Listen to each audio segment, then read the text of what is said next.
बोलिए अपने अपने माता पिता की जय।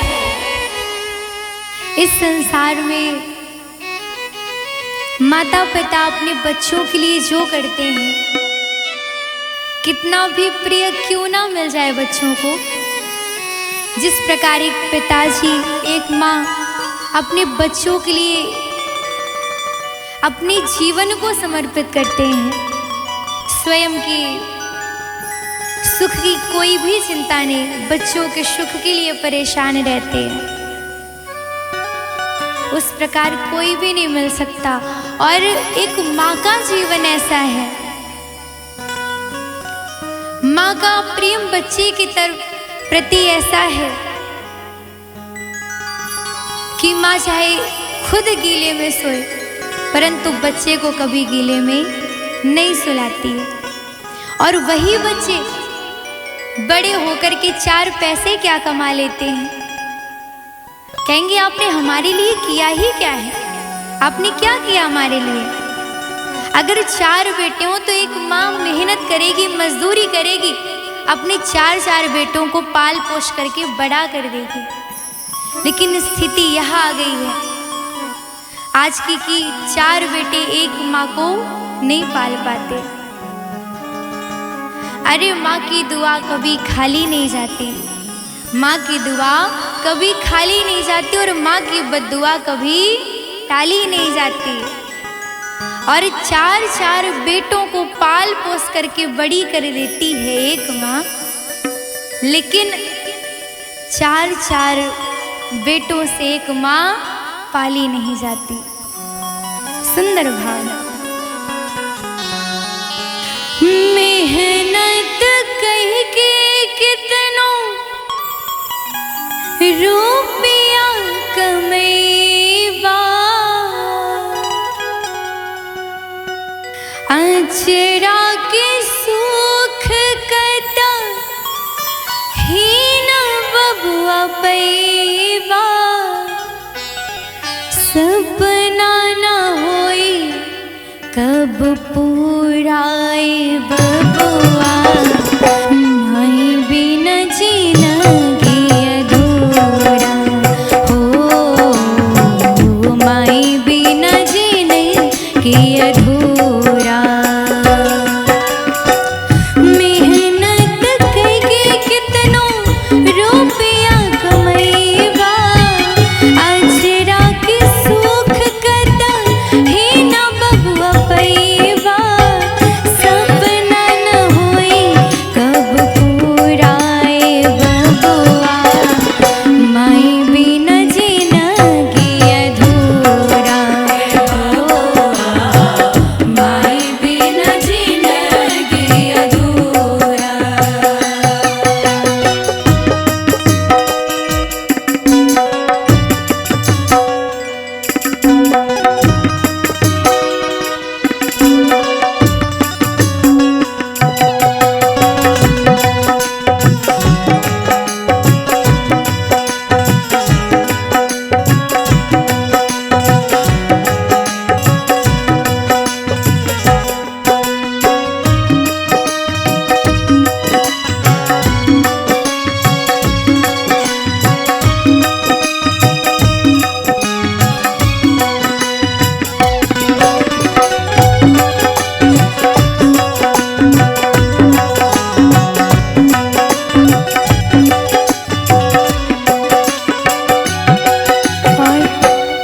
कभी स्वयं अच्छा नहीं पहना न अच्छा खाया, लेकिन बच्चों को अच्छा मिले, वो अच्छा खाएं। स्वयं माँ भूखी रह जाती है लेकिन कभी अपने बच्चों को भूखे पेट नहीं सोने देती है। स्वयं गीले में सो जाएगी लेकिन बच्चों को कभी गीले में नहीं सुलाती है। ये है माँ का प्रेम।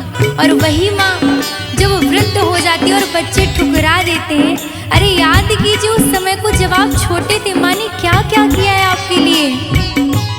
हो ममता के आंचल में तोहरा के फैलली, ममता के आंचल में तोहरा के फैलली, हो तेल गरमाई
विवाह कर दिया जाता है।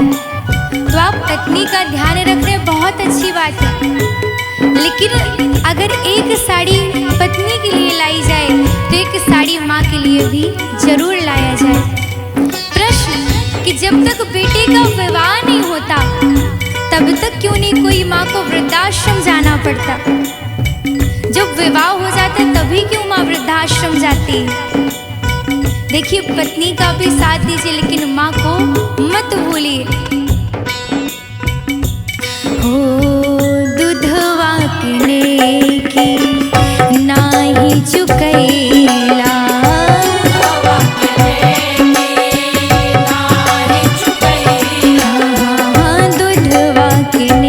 की नाही चुकैला,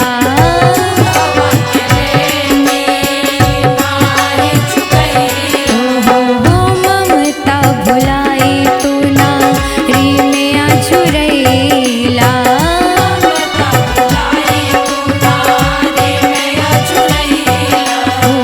दूधवा किने की नाही चुकैला,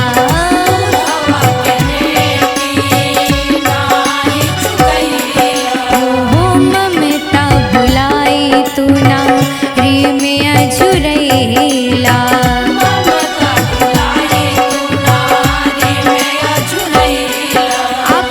कुछ भी कर लीजिए, लोग कहते हैं माँ ने क्या किया हमारे लिए।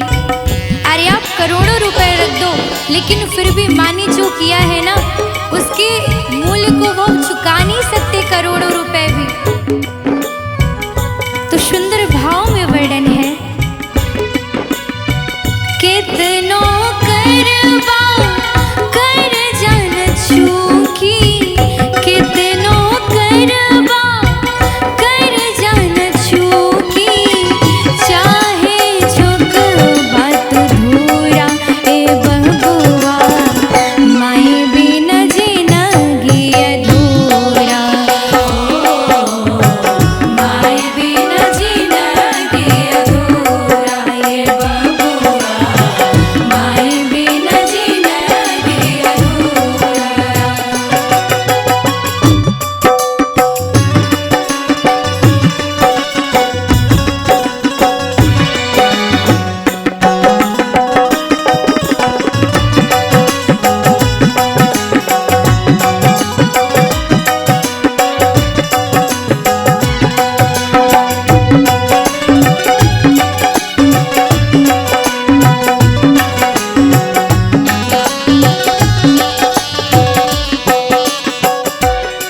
और आप घर में माता पिता का सम्मान ना करो, माँ को एक लोटा जल भी ना दो और जाकर के बाहर शिवालय में एक लोटा जल चढ़ाओगे, तो जब घर के देवता प्रसन्न नहीं तो क्या मंदिर के देवता प्रसन्न हो जाएंगे आपसे?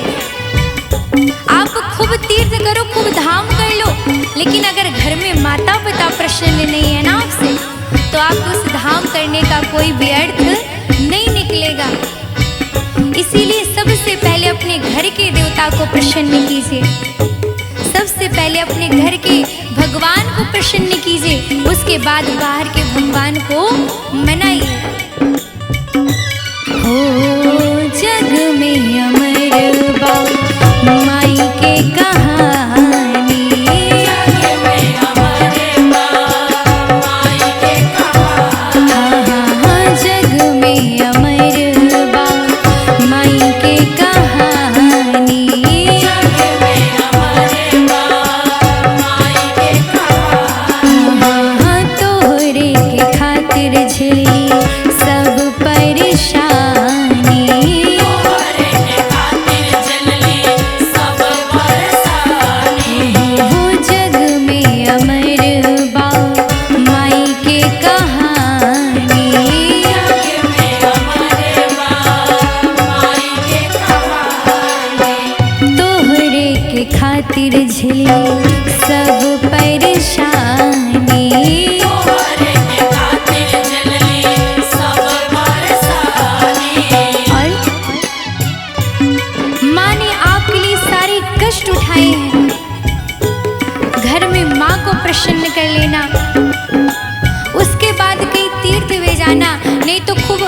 मथुरा चले जाओ, काशी चले जाओ, कोई अर्थ नहीं निकलेगा अगर माँ आपकी घर में दुखी है। अगर आपने माँ को प्रसन्न कर लिया तो देवता भी आपसे प्रसन्न हो जाएंगे, क्योंकि घर में बैठी हुई माँ साक्षात दुर्गा के समान होती है। हमारी माँ पूजनीय है। सबसे पहले अपने घर की मैया को प्रसन्न कीजिए।